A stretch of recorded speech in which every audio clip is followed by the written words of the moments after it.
What's up, everybody? Welcome to Podcast Now. I'm Alex, and in this video, I want to talk about expectations yet again. We've talked about this before. I think the last time I did this was a very, very long time ago. And with the game, most likely, hopefully, praying, crossing your fingers, being shown within the next little while, whether it's next month or somewhere around there, people obviously have high hopes, right? So I want to talk again about expectations and talk about why it's okay for them to be high, but that it's also kind of dangerous. And some of the stuff we've said before, but I want to kind of, re-say it and again say it kind of updated with the reveal, I think, relatively soon. So this is controversial in my opinion just because people aren't, and maybe this is stroking my own ego, and this will surely warrant a dislike, but I don't think people are as kind of open or honest as I am in the way that I respect you guys thinking or wanting or in some cases, I guess, demanding whatever you want. No, in reality, I mean, it's your life, it's your opinion, and it's how you view the game. And you shouldn't really let anybody,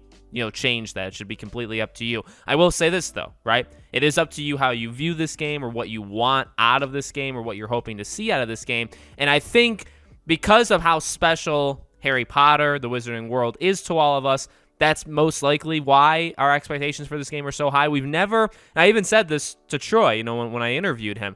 The simple fact is this. There's been other Harry Potter games. There's been other games I was going to say even like this. There hasn't. There's been movie tie-in games. There's been like the Quidditch World Cup, which was a very good game, right? There's been games, but there's never been a game like this. Open world, I guess separated from the lore. Well, obviously it still needs to include the lore, but it's separated from the films, right? They're telling their own story. We're going to have these characters. We're going to be able to go to classes. We're going to be able to maybe fly, so there'll be like Quidditch or broom, kind of mechanics added in. We're going to be able to choose our own decisions and be good and be evil and pick houses. And I mean, like, the amount of stuff and just the way, again, the game is actually put together, we've never had it before. And so again, that's why I kind of side with people that are really into it, people that are really excited. I get it because this is it. Now maybe there's sequels, but I mean, I think that's getting ahead of ourselves considering the journey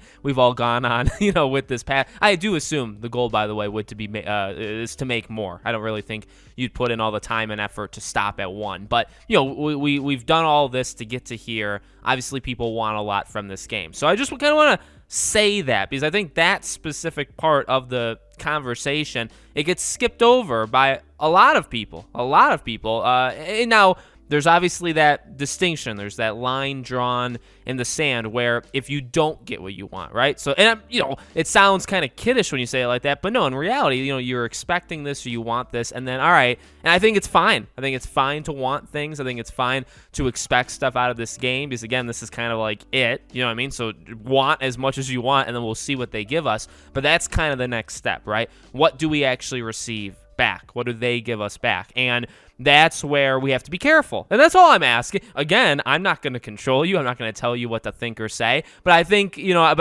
I will, I guess, suggest this thing out loud, right? Where it's, well, obviously, like threats, attacks, like, there's obviously, unspoken, or even in this case, it is spoken, rules that you don't cross. Nobody's going to go to them or do these calls or email them or send them these like threats, stuff like that. Like that should never, that should never happen, and it shouldn't happen if you don't get, a certain Patronus, or we don't get to go to, you wanted 8 classes and they gave us 6, right? Like those kind of things, now, again, do you have every right to be kind of upset? That's up to you. That's if you want to be upset, you can be upset. I will also re-say what I've said before, and I even told Troy, and he told me, like, hey, that's not a bad way at all of viewing it. Like, here's the deal, right? These people care. These people really care. Some maybe a little bit more than others. Some are maybe a little bit more connected to the Wizarding World than others in terms of, the workers at the studio. But, it's more of like a time resource thing than it is a lack of care. That's one of the biggest things.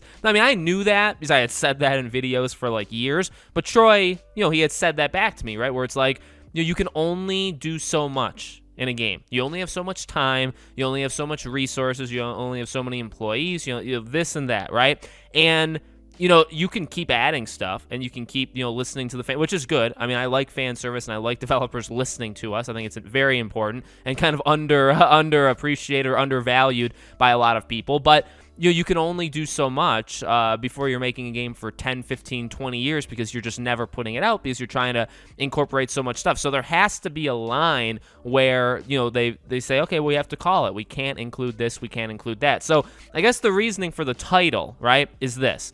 I don't think it's wrong to want things. I don't think it's wrong to hope that, again, this game that really is a dream to a lot of people, or was a dream to a lot of people, that it fulfills it and that it has the stuff that you want in it. But it is a dangerous, it's a dangerous approach, because if you're going in expecting this game, again, like, that's the key. Hope and wants versus demanding, right? That's the big one. If you're hoping to see this and that and they don't do it, it's like, all right, well, I wanted it.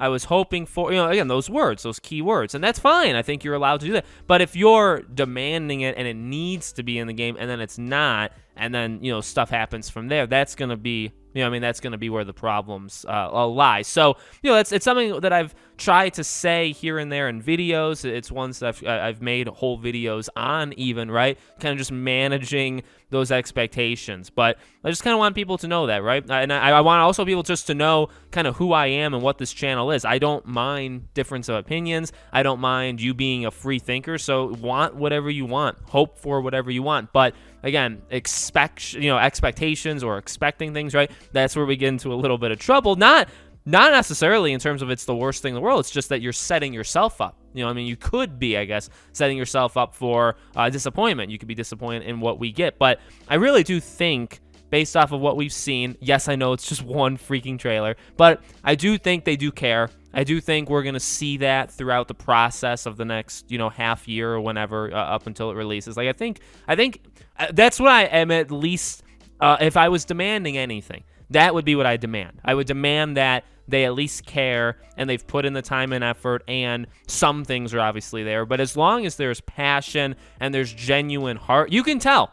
In my opinion, you can kind of tell when a game comes out where you just have these people that are so into it and they're so proud of the game and they're so proud of the community and they're so proud of what they managed to do with the game. You can tell that versus kind of more passive games that kind of come out where you just don't have, like, I feel like that's shown. I also feel like that's shown in movies, honestly, a very good deal. Maybe shown more in movies than in games, but I do think there's just something there that you can kind of grab onto, that you can feel that they care. And that's what I want from this game, and that's what I've always wanted for this game. And that's actually, if I had to describe my mindset of what I want, what I'm expecting or demanding or whatever, that's kind of it. You know what I mean? I know that not everything we've talked about is going to be in the game, and while that'll be disappointing to some and maybe more than others, and again, that doesn't mean you're not allowed to criticize it, right? If there's like two classes, like classrooms, like where you go to learn, if there's like two, that's like, then it's like, oh, well, were you supposed to? Well, I don't know if you can demand that you want 8 or 10 classes, and then you get mad when there's no.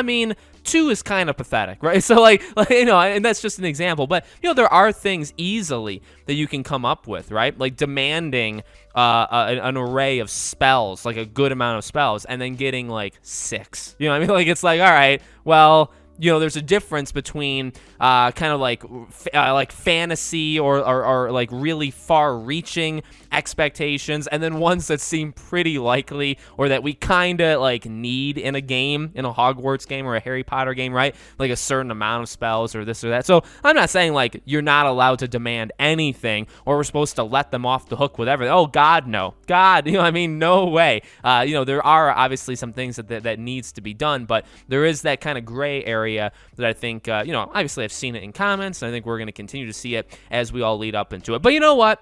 It's passion. I think that's the biggest thing. I think that's what gets lost when developers get death threats and all this stuff, which is bad. It's horrible and it shouldn't happen. There really does.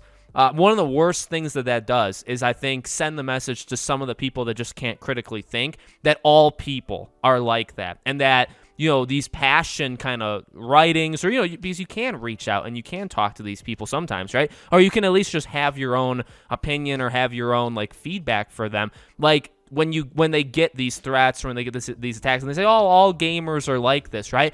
They're losing out on like 0.1% of gamers are like that. The rest of them genuinely care, and they want to get they want to give you feedback, right? Maybe some are a little more pushy than others, but different people, different personalities. But you know what I mean? So that's something I guess to keep in mind as well, and something I just think is worth saying. So let me know what you guys think in the comments below. Make sure you guys are subscribed to the channel. Hit the bell icon as always so you know when these videos go up. If you guys want to follow me anywhere else, my Twitter, my second YouTube channel, our Patreon, and our YouTube memberships, the links for all of them are in the description below. Thank you guys for watching, and I hope to see you all on the next video.